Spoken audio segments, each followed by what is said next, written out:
얼마 전에 황당한 일을 겪어서 이렇게 이야기하러 왔어요.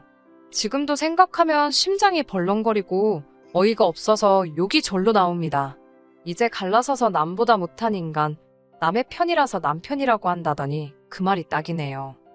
남편과 저는 같은 중학교를 졸업한 선후배 사이입니다. 이후로는 오랜 시간을 오빠 동생으로 지냈고 그러다 20대 후반이 되어서야 사귀는 사이가 되었지요. 다른 연인들처럼 투닥거리는 시간도 있었고 다신 보지 말자며 헤어짐을 고한 순간도 있었습니다만 결국 2년의 연애 끝에 부부의 연을 맺게 되었네요.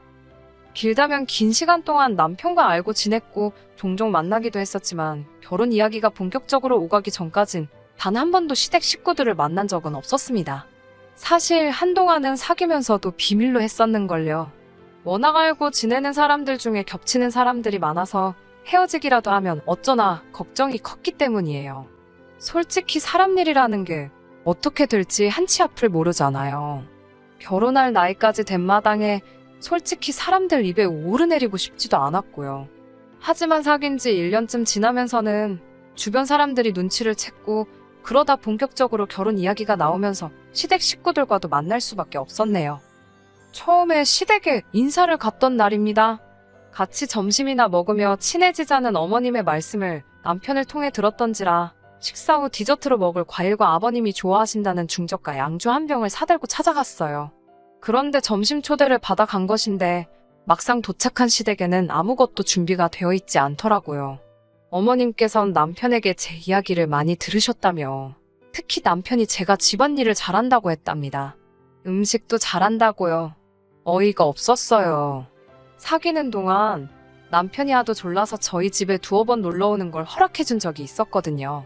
그때 제 집을 보고는 정리가 정말 잘 되어 있다며 감탄을 하고 밥 좀 달라고 해서 있던 거랑 차려준 적이 있긴 하지만 그걸 뭐 한다고 어머님께 이야기를 한 건지 도통 이해가 되질 않았지요. 곧이어 어머님께선 저더러 같이 식사 준비를 하자고 하셨습니다. 생각지도 못한 상황에 당황한 제가 남편을 바라봤고 남편은 그런 저에게 한다는 소리가 얼른 가서 어머님을 거들어 드리랍니다. 처음 인사하러 온 자리에서 이게 무슨 상황인가 싶었지만 싫다는 소리를 못했어요. 어른들 말씀에 이건 좋고 이건 싫다고 의견을 내는 일이 쉬운 일은 아니잖아요. 심호흡 한번 하고 부엌에 가니 어머님께선 기다렸다는 듯이 이것저것 잔심부름을 시키셨습니다. 시쳇말로 까라면 까야지 제가 뭘 어쩌겠어요. 기왕 하는 거 좋은 마음으로 하자고 스스로를 달래며 어머님을 도와 점심상을 차렸습니다.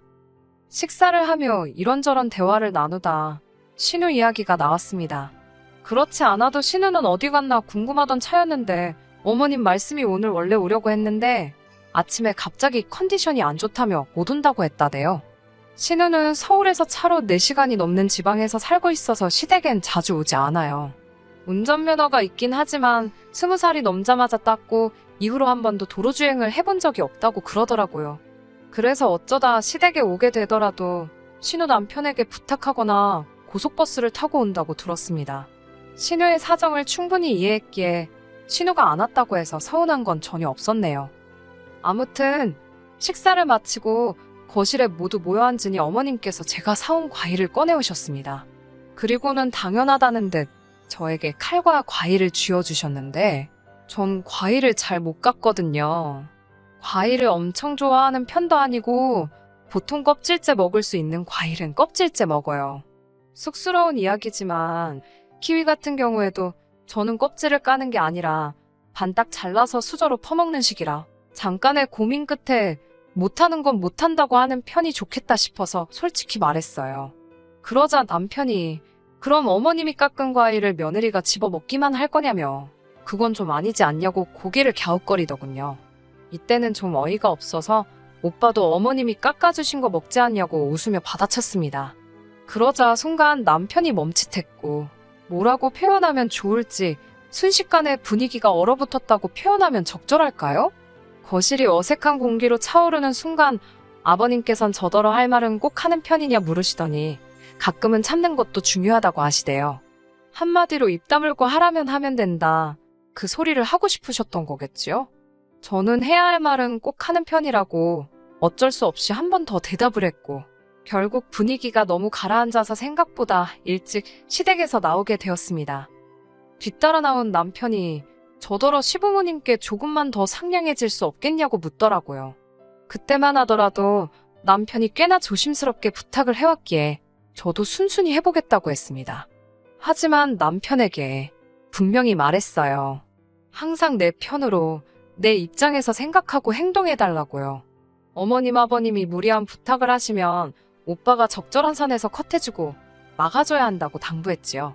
남편은 알겠다고 자기만 믿으라 했고 정말이지 순진하게도 그 말만 믿고 결혼했습니다. 결혼하고 처음 2달 동안은 저희 2사람 사이에 큰 문제는 없었어요. 정말 사소한 거 양말 뒤집어 벗어놓는 거라던가 치약 아무렇게나 짜쓰는 거 그런 걸로 다투고 삐지고 그러기는 했지만 보통 1시간도 못 가서 풀어지기 일쑤였고요. 당연히 그런 문제로 남편과 못 살겠다, 헤어져야겠다 그런 생각은 안 했지요. 그러다 신혼의 집들이를 가서 생각지도 못한 일이 터지고 말았습니다. 식을 올린 지 3달 차가 되던 무렵 신우가 이사를 했습니다. 전세에서 또 다른 전세로 이사를 한 거라 솔직히 집들이까지 할 필요가 있나 싶었지만 빌라 전세에서 아파트 전세로 갔다는 사실이 신우에게는 나름대로 의미가 있었던 모양이에요. 신우는 저희 부부와 시부모님을 초대했습니다. 왕복 8시간이 넘는 여정이었는데 시부모님이 드라이브한다 생각하고 제 차를 가지고 가자고 하시더군요. 문제는 제 남편이 운전을 못합니다. 한다는 소리가 평생 서울에서 나고 자랐고 자기는 계속 서울에서 살 생각이라 굳이 면허 딸 생각을 못했다고요. 필요성을 못 느꼈다나요? 상황이 그렇다 보니 운전을 할 수 있는 사람은 저와 아버님뿐이었는데 솔직히 이른을 바라보시는 아버님께 그 먼 장거리 운전을 부탁드릴 순 없었지요. 말이 나와서 말이지만 어머님이 참 야속하대요. 하지만 제 속을 아는지 모르는지 남편은 휴게소도 있으니 쉬엄쉬엄 가면 되지 않겠냐고 시부모님 연세도 있으신데 편하게 모시고 가zap니다. 말이나 못하면 밉지나 않지라는 생각이 절로 들대요. 결국 어쩔 도리 없이 시부모님 모시고 신혼회로 향했습니다. 오전에 어머님께서 볼 일이 있으시다 해서 11시가 좀 넘어서야 출발할 수 있었습니다. 차는 막히지 않았지만 어머님과 아버님이 번갈아 화장실을 찾으셔서 휴게소란 휴게소는 다 들린 것 같아요. 덕분에 신혼에 도착하니 오후 5시가 다 되었더라고요. 좀 쉬다 저녁 먹으면 되겠다 생각했는데 어이없는 상황을 목격했습니다. 상만 세팅이 되어 있고 음식이 하나도 없더라고요. 순간 상견례 때 기억이 떠올랐고 바로 짜증부터 올라오대요. 신우도 제 그런 기분을 눈치챘는지 실실 웃으면서 한다는 소리가 어머님이 일전에 제가 그렇게 솜씨가 좋다고 자랑을 하셨다면서 그래서 제 손 좀 빌리고 싶답니다. 자기가 재료는 다 사놨다면서 불고기랑 잡채 그리고 이것저것 후딱 양념만 해달라나요? 아니 음식이 양념만 해놓으면 저절로 익나요? 남편은 이번에도 얼른 가서 솜씨 발휘를 해보랍니다. 정말 내키지 않았고 하기 싫었지만 그래도 온 식구가 모여서 저렇게 뭐가 좋다고 희희낙낙 거리는데 찬물 끼얹어 뭐하나 싶어서 꾹 참고 양념만 해줬습니다. 그리곤 거실로 돌아가서 모르는 척하고 있었더니 아니나 다를까 신우가 다시 한번 저를 부르더군요. 같이 얼른 마무리해서 빨리 식사하자고 아버님 배고프실 것 같다고요. 저도 배가 많이 고팠기에 나오는 욕을 참아가며 도와줬네요. 그렇게 식사를 마치고 어머님 아버님은 피곤하다며 방으로 들어가셨습니다. 거리가 멀어서 신혼에서 자고 가기로 한 상황이었거든요. 그래서인지 신우와 신우 남편 그리고 제 남편까지 셋이서 술을 말 그대로 들이붓기 시작했습니다. 저는 원래 술을 좋아하지도 않고 괜히 실수할까 싶어서 안 마셨고요. 셋 다 슬슬 취하기 시작해서 별 쓸데없는 이야기나 해대길래 전 먼저 자려고 방에 들어왔지요. 하지만 자는 환경도 달라졌지. 방문 밖에선 셋이서 부어라 마셔라 떠들어대지. 집이 무슨 운동장만한 것도 아니고 시끄러워서 제대로 잠을 잘 수가 없었습니다. 5시간 넘게 운전대를 잡고 있었던 데다 오자마자 음식을 해대서 온몸이 저리고 아픈데 정신은 말똥말똥하니 환장할 노릇이었지요. 간신히 새벽이 돼서야 잠에 들었네요. 하지만 몇 시간도 채 자지 못하고 눈을 떴습니다. 남편이 흔들어 깨워댄 탓이었지요. 무슨 일이냐니까. 자기가 지금 화장실 다녀왔는데 어머님이 어제 우리가 먹은 술상을 치우고 계시다며 저더러 나가서 도와드리랍니다. 자다가 정신이 확 들어서 왜 우리가 먹은 술상이냐고, 난 술 한 잔도 안 마셨다고 당신이 가서 도와드리라 했어요. 그러자 남편이 장난하지 말고 빨리 가서 도와드리랍니다. 신혼에 와서 자기가 어떻게 설거지를 하냐고 자기 체면이 있지 않냐면서요. 저도 짜증이 나서 내가 지금 신혼에 부엌일 하러 왔냐고 한마디 쏴붙이곤 돌아 누워버렸습니다. 그랬더니 남편이 뒤에서 어지간히 꿍시렁거리더라고요. 그러던지 말던지 무시하고 있었지만 왜 그럴수록 안 듣고 싶은데 더 잘 들리는 경우가 있잖아요. 그때가 딱 그랬어요. 어머님이 설거지를 하시는지 물소리도 콸콸 들리고 남편이 바깥 동태를 살피는지 방문이 열렸다 닫히고 솔직히 그냥 도와드릴까? 그런 생각을 안 한 건 아니었어요. 하지만 그 오랜 시간을 운전하고 왔는데 남편이고 시부모님이고 누구 하나 저한테 고생했다 말해준 사람이 없었거든요. 오히려 운전이 거칠어서 속이 울렁거렸다는 소리나 들었지요. 그런 생각을 하니까 이불 밖으로 한 발자국도 나가기 싫더라고요. 그런데 남편이 다시 저를 흔들어 깨웠습니다. 제가 진짜 그만하라니까 지금 어머님이 아무래도 아버님 아침 식사를 차리시는 것 같다며 이제 빨리 나가서 국이라도 끓여드리라고 성화였지요. 너무너무 화가 나서 집주인도 자는 마당에 내가 왜 남의 집 부엌 살림을 뒤지냐고 싫다고 했어요. 그러자 남편은 신우는 그런 거 신경 안 쓸 거라면서 빨리 가서 어머님을 도와드리랍니다. 이때는 저도 조금 커진 목소리로 싫다는데 왜 이러냐며 화를 냈고 남편은 남편대로 며느리가 어머님 돕는 게 당연한 거 아니냐며 진짜 저더러 너무 한다대요. 어머님 혼자 고생하시는데 누워있는 며느리가 세상 천지에 어디 있냐고요. 아니 신우도 누워있고 신우 남편도 누워있고 지금 당신도 이러고 있는데 왜 나만 달달 볶냐고 그만하라고. 그때 방문이 열렸습니다. 아버님이셨어요. 저랑 남편 둘 다 깬 걸 보셔놓고는 저한테만 해가 중천인데 아직도 그러고 있냐며 나와서 어머님을 도와드리라셨습니다.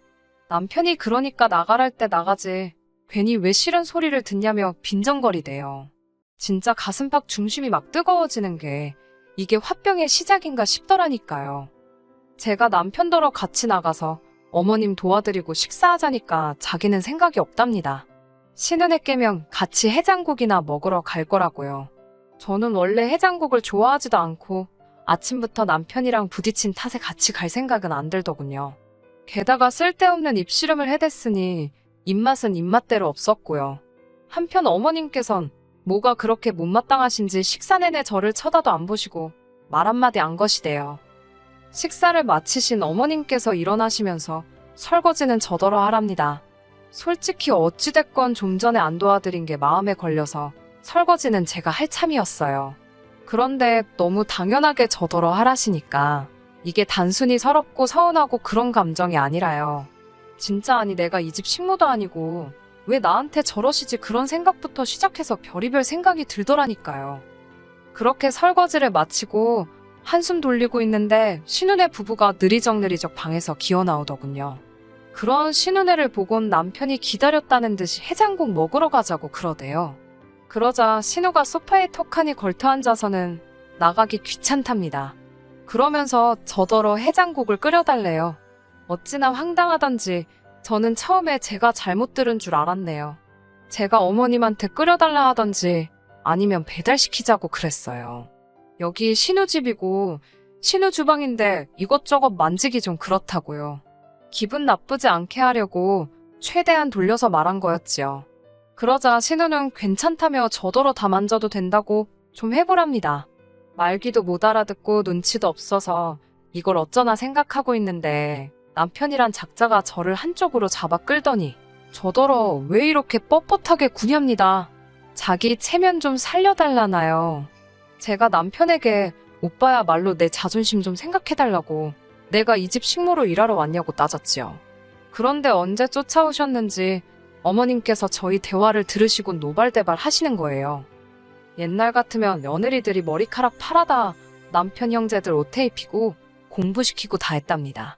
지금 저더러 그러라는 것도 아니고 국 좀 끓여주라는 건데 뭘 그렇게 말이 많냐면서 제가 황당해서 아니 지금이 무슨 옛날 고리짝 배골른 시절도 아니고 무슨 말씀을 하시는 거냐고 따졌습니다. 온 가족이 아주 나를 부려먹으려고 작정을 한 사람들 마냥 왜 이렇게 일을 시키지 못해 안달이냐고 소리를 홱 질렀네요. 그러자 이번엔 무슨 선수 교체도 아니고 남편이 나서서는 저더러 어머님께 그렇게 달라드는 며느리가 어디 있냐입니다. 저더러 그렇게 안 봤는데 무서운 여자라나요. 저도 질세라 남편에게 그렇게 안 봤는데 한심하기 짝이 없다고 쏘아붙였어요. 그리고 남편이 안 보는 틈에 제 차키랑 핸드백만 챙겨서 신혼의 집에서 나왔습니다. 오로지 집에 가야겠다는 생각밖에 안 들더라고요. 출발한 지 1시간쯤 되어갈 무렵 남편에게서 전화가 걸려왔습니다. 남편 입장에선 어떻게 보면 제가 자기랑 싸운 직후에 사라진 거잖아요. 걱정할 법도 한데 1시간이나 지나서야 연락을 해왔다는 사실 자체가 서운하면서도 어이없고 허탈하고 그렇더라고요. 마음을 달래고 전화를 받으니 대뜸 적당히 하고 들어오랍니다.